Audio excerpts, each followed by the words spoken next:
And that's probably why you're not wearing Oreo orange, right? Actually, it's at the dry cleaners. Oh, yeah. Lovingly cleaned and pressed for the victory celebration. Many things to chat about, and also on the show, a bit of snowmobiling in the summer. Stay where you are. We're coming right back.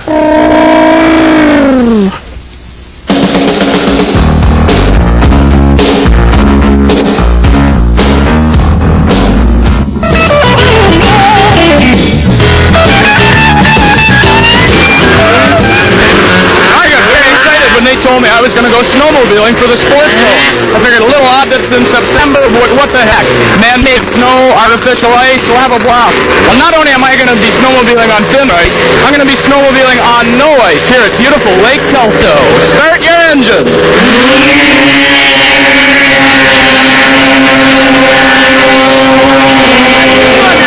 At first, you can't believe your eyes and ears. With a deafening roar and a spray of beach sand, people are actually racing their snowmobiles across a body of water.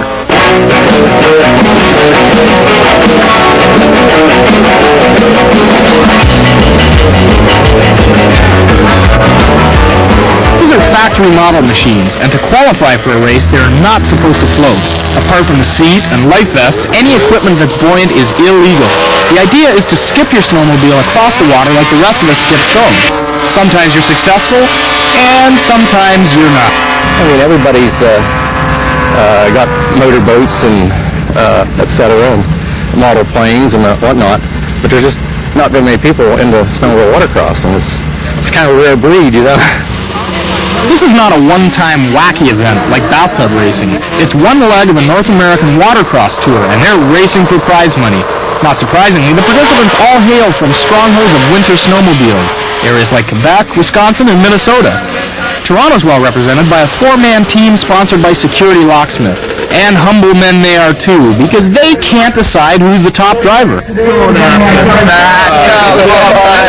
We are 50!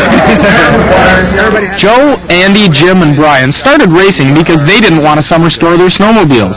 Don't go and get the idea they're making money at this. You always lose money. In any form of racing, you lose money. The prize money you do get usually just pays for, if you win, it pays for your expenses for the weekend. But it doesn't cover the cost of buying a machine. Like we've gone through 3 motors this year just in our machine, so it doesn't cover any of those costs.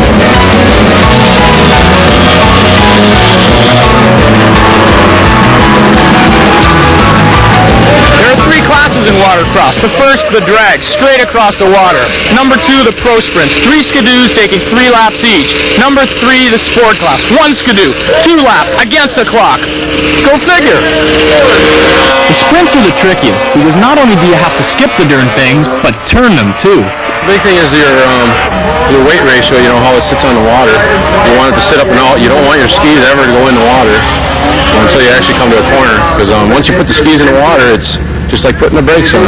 Sinking a machine doesn't necessarily mean you can't race again for the rest of the day, although waiting for the winch boat can be humiliating in front of 4,000 spectators. You can usually tell when you're going down and it's not a good feeling. I've sank many times in my days, but now they sort of got it down. The only time if I sink, something will happen. It'll break a belt or driver error myself. But otherwise, if you shut it off quick enough, you're usually all right. But if it's still running, it goes under, you'll have problems. The drying time takes 15 minutes before you get to hear the roar of the motor again.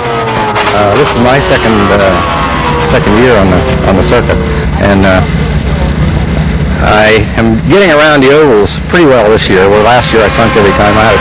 My time isn't great, but I'm tickled to be relatively sure that when I go out on the ovals that I'm going to come back dry. You know?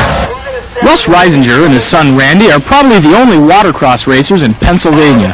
You have to go fast, but you really can't tell someone how to ride. You just have to get out there and feel it. The first time people told me how to ride, I went out and crashed, so. What's it like hopping across water on a piece of heavy metal? Well, you'll just have to find out for yourself. Fork over $4,000 for a snowmobile and give it a try.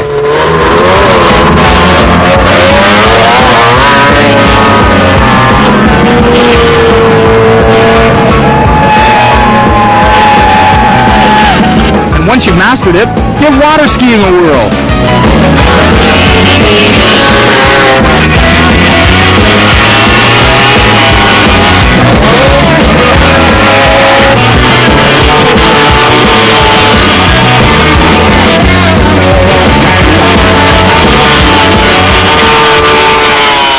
bit of a confession has to be made here. That they actually weren't snowmobiling on the lake. That was just the magic of special effects. We blew out the budget for the sports zone to make it look like they were doing that. Now, actually, the winner of that was Mike Rowe, who you saw on there. He is the 1989 World Champion Watercross winner.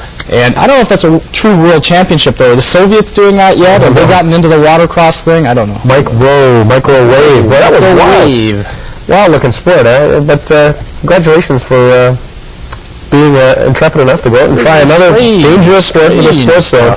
Listen, while we were away watching that, we got some calls about BJ's employability. You mentioned in that letter that